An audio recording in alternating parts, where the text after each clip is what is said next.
دابەزینی ئاستی زانست و زانیاری لە زانکۆ پەیمانگە حکومیەکان و تێکەڵبوونی دەستی حیزب لە کاروباری قوتابیان زیانی گەورەی لە پرۆسەی خوێندن داوە.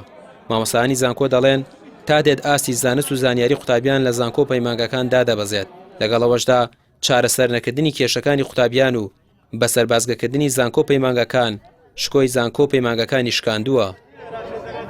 بۆ ئەم بابەتە گەبمانوی ڕێکیکەین و ئاسی زانستی لە کوردستانە بەرزکەینەوە بێت زانکانی کوردستان بەسەر بەخۆ بوون بڕوات و دەستی حیزب لە ناو زانکانە بەڕاستی بێتە دەرەوە.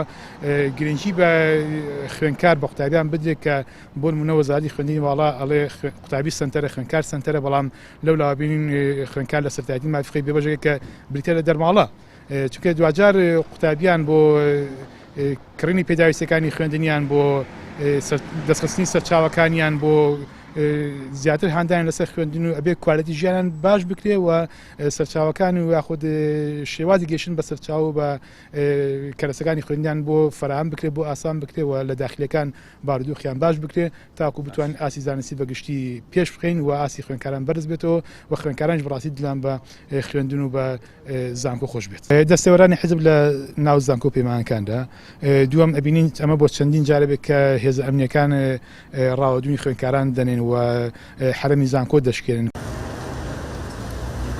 مامۆستایانی زانکۆ دەڵێن خراپی دۆخی سیاسی و ئابووری کۆمەڵاتی بوون بە تەرماییەکی ڕەش بەسەر هەموو کایەکانی ژیان لە کوردستان و کاریگەری ڕاستەوخۆشی لەسەر ئاسی زانست و زانیاری هەیە.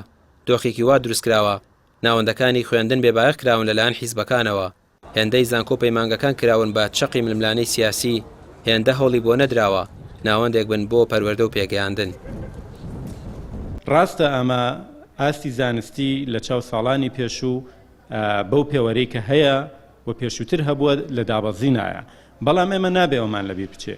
بارودۆخی سیاسی، کۆمەڵایەتی، ئابووری هەمووی تەئسیری لەسەر ئاستی زانستی زانکۆکان هەیە و ئەم بارودۆخانە لە نێو کوردستانە ناسەقامگیرن کاملەن و بارودۆخی زانستیش ناسەقامگیر دەرەچێتەوە. هەروەکو ئێستا کە باسم کرد ڕۆژمێری خوێندنمان لێ تێکەچێ لە نێو زانکۆکانە کە پێویستێکی زۆری بە ئاستی زانستیەوە هەیە و دوجار بارودۆخە ئابووریەکە ئەوەی دروست کردووە کە بەسەر مامۆستا و خوێنکارایەت و دەست بۆ ئەم حاڵەتانە بەرێ و تەسیر لەسەر بواری زانستی بکە. بەڵێ لە ڕووی زانستیەوە ئاستی زانستی لە دابەزینایە و لە ڕووی شکۆوە کە بەشێکە لەوەی کە دیسان تەسیری لەسەر ئاستی زانستی هەیە، شکۆی زانکۆ، شکۆی مامۆستا، شکۆی خوێنکار بە چەندین خەیران کە هاتوونەتە پێشەوە و مامەڵەی دەوڵەت لەگەڵیانە بەڵێ شکێنراوە پێویستی بە دروستکردنەوە هەیە پێویستی بە بنیادنانەوە هەیە. تا ئەمانەش بنیاد نەنێتەوە بەڕێی من نابێت چاوەڕوانیەوە بکەین کە ئاسی زانستی بەرز بێتەوە. قوتابیان بۆ سەرەتاییترین مافەڕەواکانی خۆیان داوای گۆڕانکاری و چاکسازیان کرد، بەڵام بە دەردێکیان بردن. لە نێو زانکۆشدا هێزامنیەکان خستوبیان نەژوورەوە بە گازی فرمێسک ڕێش تا شەرای مەرگیان بردن. لە هەمان کاتدا لە جێگەی چارەسەرکردنی کێشەکان جارێکی دیکە حکومەت بۆ دامرکانەوەی دەنگی ناڕەزایی قوتابیان هات دەرگای زانکۆ پەیمانگەکانی داخست. لە کاتێکدا داخستنیان گەورەترین زیان بە پرۆسەی خوێندن دەگەێنێت، بەڵام ئەوەی لای حکومەت گرنگە نانەوەی سەری ئەو شۆڕشە مەدەنیەیە کە وەکو شیر لە پڕێکدا هەڵچوو. ڕامیار عوسمان، کەناڵی پێام، سلێمانی.